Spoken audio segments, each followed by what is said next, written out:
gravação e vou colocar um vídeo no YouTube, que eu acho que é mais fácil para vocês acessarem, porque o do Teams tem data limite. Então, vamos lá.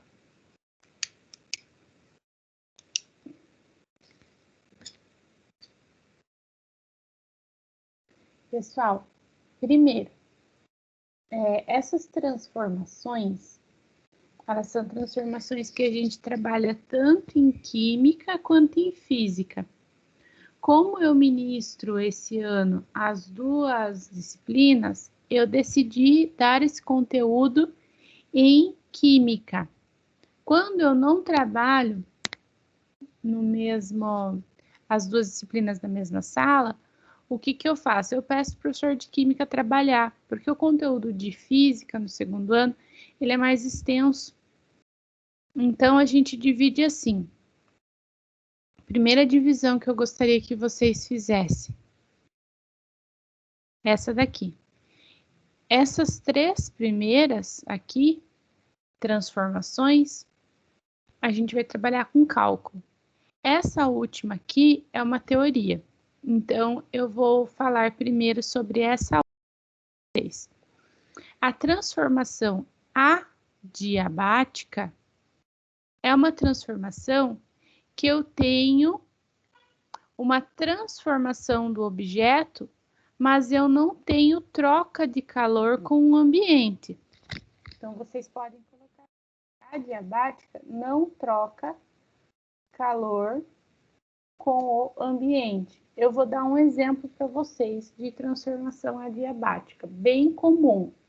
Quando eu falo bem comum, é porque vocês vão ver em qualquer livro didático que vocês forem estudar, às vezes procurando em videoaula na internet, vocês vão ver que é o exemplo mais comum. A bola. Tipo, vocês pegam uma bola para educação física e vocês vão encher essa bola. Então, o que acontece? A bola, ela passa por uma transformação volumétrica. Ela tem uma mudança do volume, mas ela não troca calor com o ambiente. Eu não tenho troca de calor nessa transformação.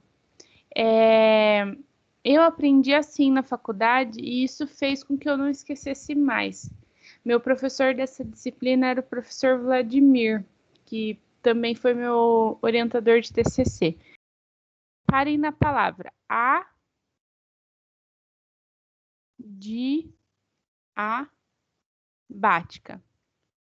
Ele falou que para a gente não esquecer, a gente tinha que ensinar vocês assim. Diabática lembra a palavra diabo. Diabo lembra inferno, inferno lembra calor. Mas o A na ciência quer dizer o que mesmo? Negação, esse A aqui. Por exemplo, na química, ametal é sinal que o elemento não é um metal. Então, adiabática é sinal que eu não tenho calor. Dessa forma, vocês não esquecem mais. Essa é a teoria muito simplificada, lógico, de uma transformação adiabática, tá? E levem o exemplo da bola como exemplo para vocês se lembrarem. Agora eu vou para essas três transformações aqui. Existe uma fórmula. Eu vou colocar ela aqui com bastante calma para vocês.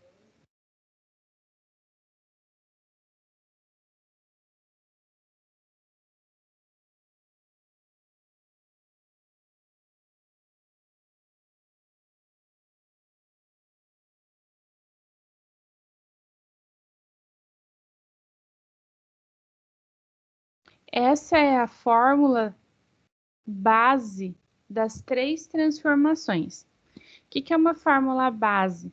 Eu tenho ela como uma fórmula principal. Entretanto, eu vou colocar aqui principal.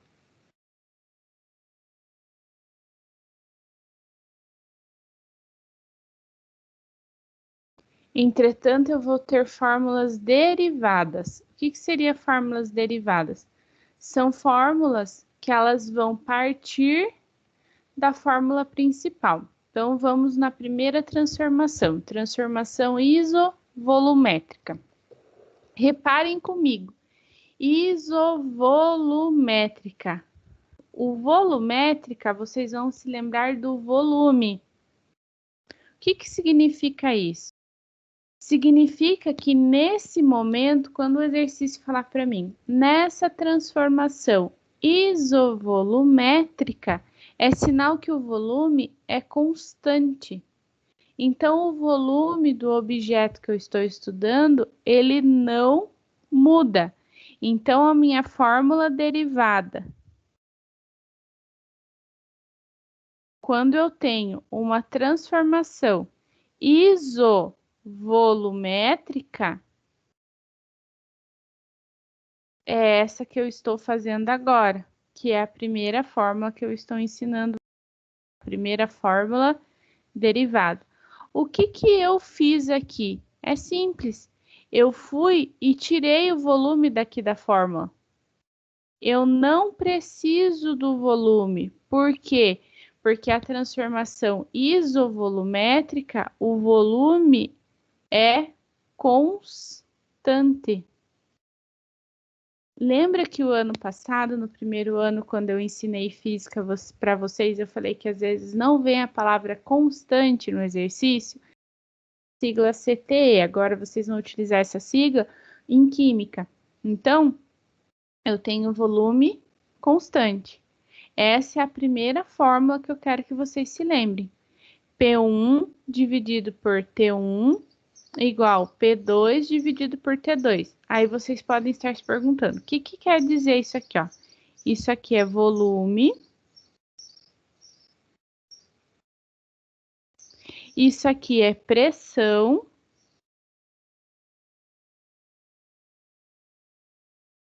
E isso aqui é temperatura. Por quê? A gente entende da seguinte forma. Eu estou falando de transformações. É sinal que depois que o objeto sofreu alteração, ele se transformou.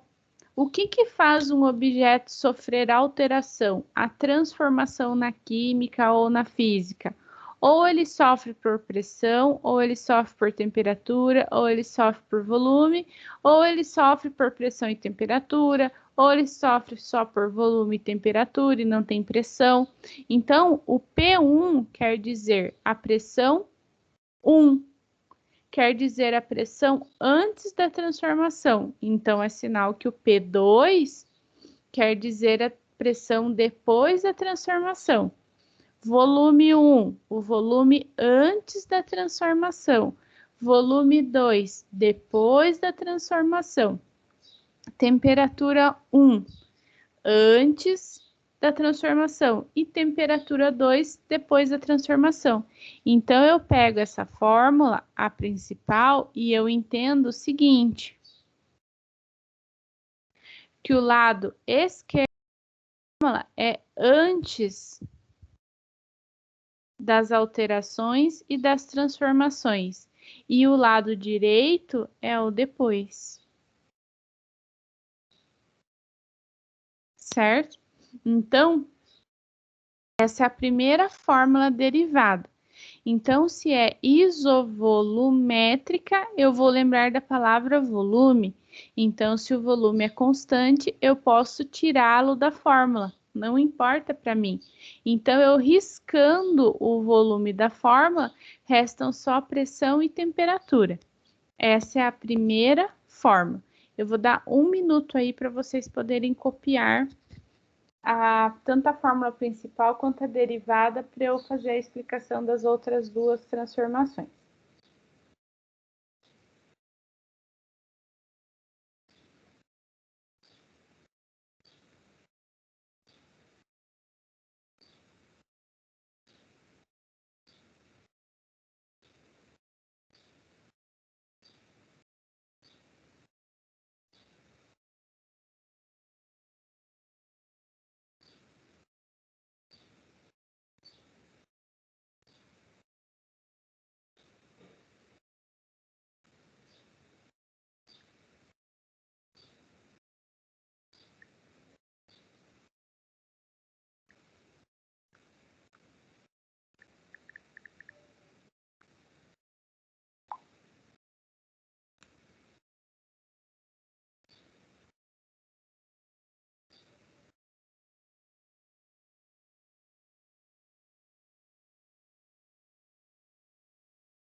Pessoal, continuando aqui. Então, agora eu vou para a segunda fórmula derivada. Vou apagar aqui essa que eu havia feito com vocês. Essa é a primeira. Então, toda vez que o exercício falar para vocês, essa transformação foi uma transformação isovolumétrica, vocês utilizam a primeira fórmula derivada.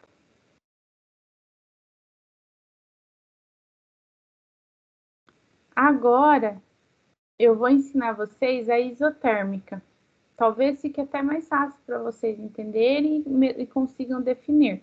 Isotérmica. Eu já falei para vocês que térmica tem sempre uma relação com temperatura. É sinal que o quê? A minha temperatura é constante. Então, o que eu faço? Temperatura constante, eu tiro a temperatura da fórmula. Então, a partir desse momento, eu tenho só pressão e volume. Então, eu formo aqui a minha segunda fórmula derivada. Então, nesse caso, a minha temperatura, ela é constante. Se ela é constante, ela não precisa estar na fórmula, porque esses valores não mudariam. Então, não vai influenciar para mim na fórmula. Então, eu tiro a temperatura, fazendo ficar somente a pressão e o volume, certo? Essa é a segunda fórmula derivada. Vou dar aí um minutinho para vocês copiarem.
Continuando aqui, deixa eu apagar a segunda fórmula derivada.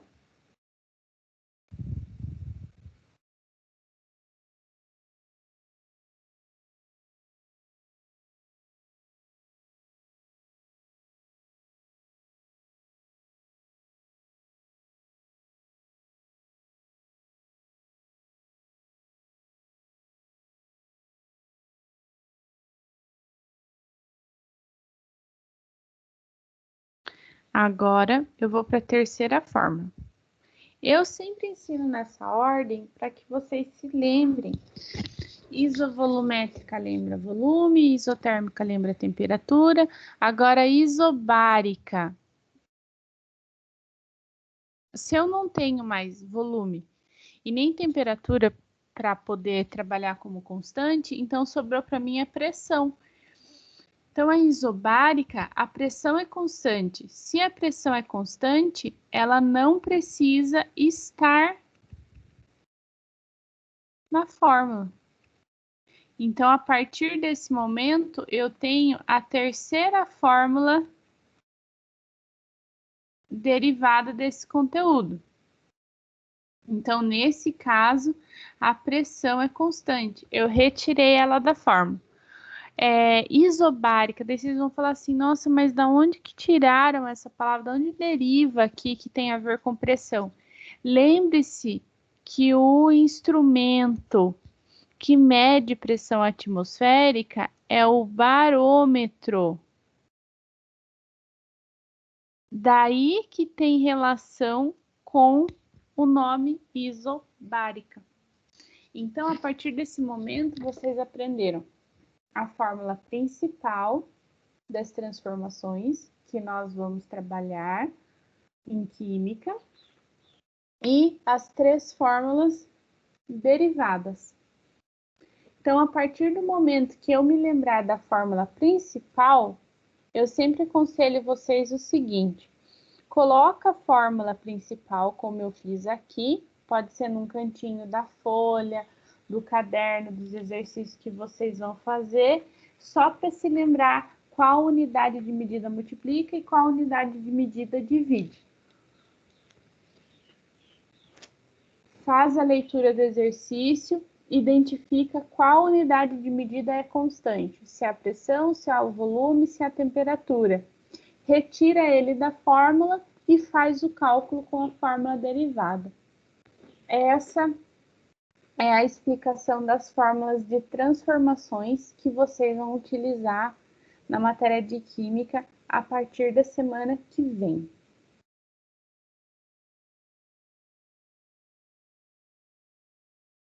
Eu vou parar agora